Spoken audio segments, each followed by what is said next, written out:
Hi everyone, Anthony Morganti here. Today's video is geared towards those of you that are new to landscape photography. Have you ever wondered where exactly should you focus in a landscape image? And have you ever wondered how should you determine exposure for a landscape image? Well, in today's video, I'm going to answer both of those questions.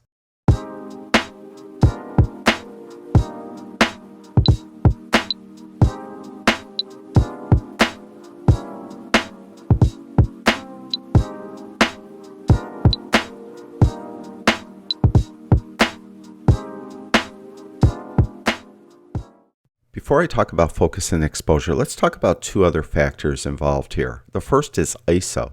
When you're taking a landscape image, you usually want your ISO or ISO as low as possible. On most cameras, that's 100. If you have a Fuji camera, it might be 160 or it might be 200. If you have a Nikon camera, it's 64. Either way, you want your ISO as low as possible, and you want to use the lowest possible native ISO. Don't use any of the extended low ISOs. So just use the lowest possible native ISO. The other is aperture. What aperture should you shoot a landscape image at?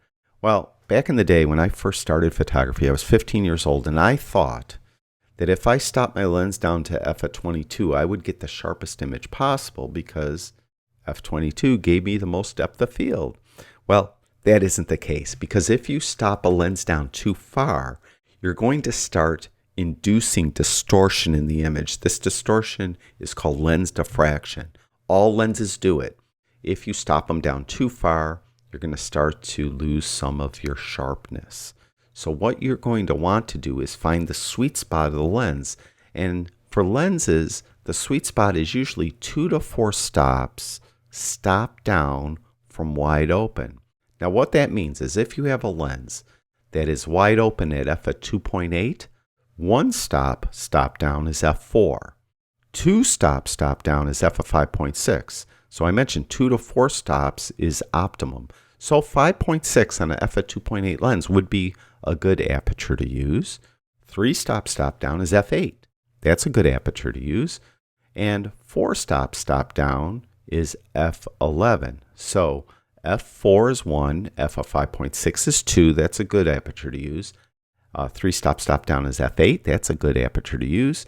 And 4 stop down is f11. So on an f/2.8 lens, 5.6, f8, or 11 are all good apertures to use. I most often use f8 on my f/2.8 lenses. So because you're new to landscape photography, you're probably using aperture priority mode, and that's fine. You may use manual mode too, but aperture priority mode works great. Put in the lowest ISO possible and put your lens 2 to 4 stops, stop down from wide open. If you're using f/2.8 lens, that means 5.6, 8, or 11. I use f8 often. Now, once that's out of the way, where should you focus? Well, there's actually 3 different focusing methods you should consider, and really the scene dictates which one of the 3 you should use. The first method, and this I'm going to give you a 1A and 1B on the first method. If your scene has a strong subject in it, focus on the subject. That's where people are going to look, and you want that to be as sharp as possible. For this scene, it has the sculpture in it. Everyone's going to look at the sculpture. So I focused on the sculpture. I wanted that to be as sharp as possible. Simple as that. I didn't worry about anything else. I just focused on that sculpture and took the scene. And you can see it's sharp front to back. Just focus on the strong subject in the scene. That's focusing method 1A. 1B, you may not have a strong subject in the scene, but you have a strong focal point. You have something in the scene that you want people to look at first. For this hay bale that's kind of towards the middle, I want people to start out looking here and then look off into the rest of the image. So I focused on the hay bale, and it's a strong focal point. Simple as that. You can see the image is sharp front to back. You can see on both of the images I shot at f8 because it was an f/2.8 lens. And f8 is where I like, that's 3 stops, stop down from wide open, and that worked out well. So that's method 1, 1A and 1B if you prefer.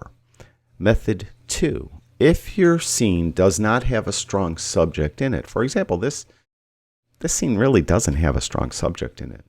What I could have done, and this is kind of flawed logic, all right, is you would focus 1/3 of the way up into the scene. Let me bring up the crop tool because that conveniently has two horizontal lines that are equidistant. And the bottom horizontal line is 1/3 of the way up into the scene.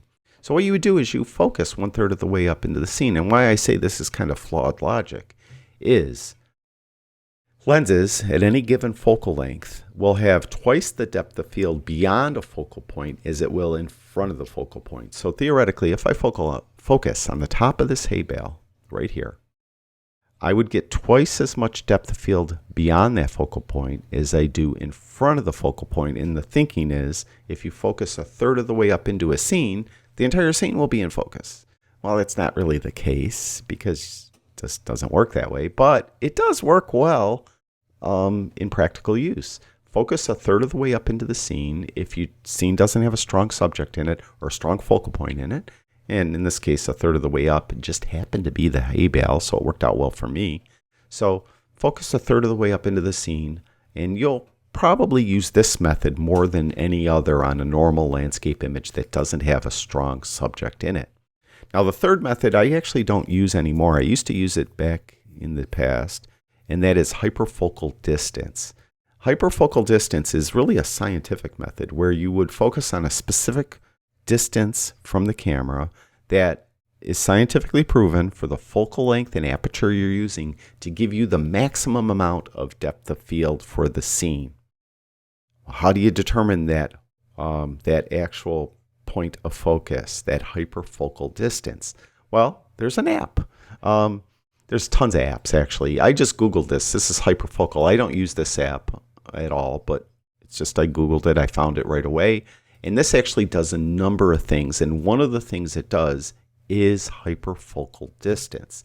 And all you need to do on any of these apps is you put the focal length of your lens, and then you put the aperture that you're shooting at. And then it will tell you the distance you should focus at. In this case, on this example, is the far left screenshot, 18mm lens at f1. It's saying that the hyperfocal distance is 17.07 meters. So you would measure out 17.07 meters, focus on that point, and then that would give you maximum depth of field.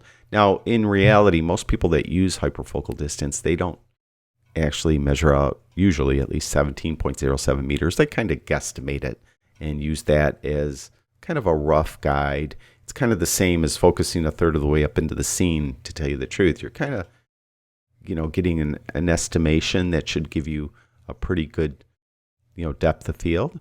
But you could try it. Now, where do you measure from? Do you measure from the front of the lens or the back of the camera or somewhere in between? Well, cameras have these symbols on them. I don't know if you ever noticed it on your camera. Back in the days of film, where this line was right where the film plane was. So that was called the film plane symbol. Now it's right where the sensor is. So you would measure from this line out the distance required and then focus on that point, and that should give you maximum depth of field beyond and in front of that focal point for that given scene. So those are the three methods. Four, if you want to count 1A and 1B as separate. 1A, focus on the strong subject. 1B, focus on the focal point where you want people to look. Method 2, focus 1/3 of the way up into the scene. And method 3, use hyperfocal distance. Now, finally, exposure. Where should you expose for the scene? Now, most cameras today have at least 3 different metering modes. The first is a full frame mode. It will look at the whole entire frame and determine exposure. The second is a center weighted metering mode, meaning it looks at the center of the frame and a little bit off of the center to determine metering. And the third is spot metering. It will look wherever usually your focal point is. Most cameras use the focus point as the spot. Some use like the center. Old Fuji cameras used only the center. Even if you focused way off to the right, it would use the center of the frame. But most cameras today used wherever your focus point is. That's where it's drawing exposure from or determining exposure from. That is the method most professionals, myself included, prefer to use. because that gives us the greatest control. Now, for most scenes, landscape scenes, they might have a lot of grass in them. And what you'll find is lighter grasses give you a really good exposure. So if you use that as exposure, I'm using spot metering, and I happen to focus on this hay bale, which is a lighter grass color, it's a good exposure. And you can see this is the unexposed image. Here's the processed image. Here's the unexposed raw file. And you can see the exposure is very balanced. So this, using the spot metering method, really most often gives you a really good exposure, as long as you know wherever that focus point is a good area to draw exposure from. For example, if the focus point was this darkest part of this bush back here, what it will do is it's going to overexpose the scene, because it's going to try to make that medium gray. And then everything else gets brighter as well, and it will overexpose the scene. So you really have to know what you're doing. If you put it on this cloud up here, then it's going to underexpose the scene, because it's going to try to make that white cloud medium gray. And in doing so, it will underexpose everything else. So you need to practice with this spot metering mode and learn what you're doing. Now, there are some situations where you may want to focus on the cloud. For example, this image here, the cityscape. Look, this is the unprocessed raw file. You can see it's terribly underexposed, but the sky was so bright, I wanted to make sure that I didn't blow out the sky, because if you blow out the highlights, you're never going to get any of that detail back. It's gone forever. So you want to make sure when you're taking the image that you're not blowing out the highlights. So what I did, most cameras can do this as well. I used spot metering mode, just had the focus point in the middle, but I tilted the camera up. And when I put the focus point up here, right away, you'll see through your viewfinder on the back of the camera, the entire scene will go darker like this.